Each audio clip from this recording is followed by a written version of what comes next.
След години на тишина и занемареност, едно от най-емблематичните места в Шумен оживява отново. Летният театър, сцената на която поколения шуменци аплодират концерти, театрални постановки и фестивали, днес е възроден с нова визия. С финансиране по европейска програма "Региони в растеж" и съдействие на общината, проектът носи не просто ремонт, но живот.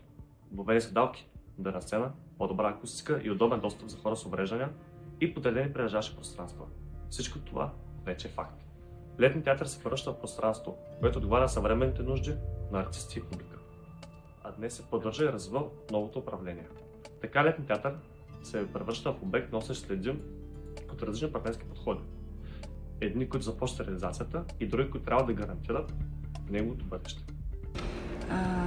Относно извършения ремонт на летния театър, обхвата включва цялостна реконструкция на сградата, възстановяване на сцената, трибуните и сервизните помещения, съответно и изграждане на нови такива, които да могат да бъдат използвани с търговска цел, както и помещения за персонал,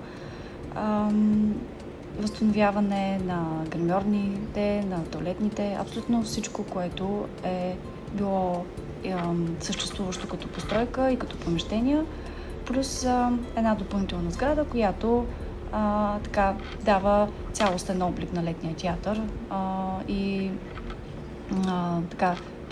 допълва функционалността и визията на сградата. И все пак, въпреки всички трудности, публиката се завръща.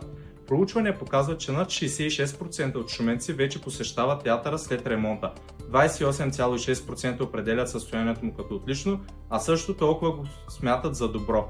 А 14,3% го оценяват като приемливо. Отрицателни оценки липсват. Това говори, че независимо от проблемите, хората приемат обновяването като необходима и ценна стъпка за града. Много учителите споделят емоционални думи. Това е мястото, където са зараснали с концерти и фестивали. Хубаво е, че отново оживява. Театърът става символ на културната памет на Шумен. Сцена, където поколения намират своето вдъхновение и радост. В същото време, липсата на единно мнение за това, кой носи заслугата за ремонта, местната власт, институциите или съвместната им работа, показва, че гражданите търсят повече яснота и прозрачност. Летният театър е повече от архитектурен обект. Това е място, където поколенията шуменци са събрали спомени. От детски празници, фолклорни фестивали, до нови концерти и национални турнета. Сега с подобрената акустика, условия и неговите възможности се разширяват за класическа музика, театрални групи и за мащабни събития. Новата местна власт е изправена пред предизвикателството да превърне тази сцена не просто в добра изглеждаща фасада, а в живо културно средище.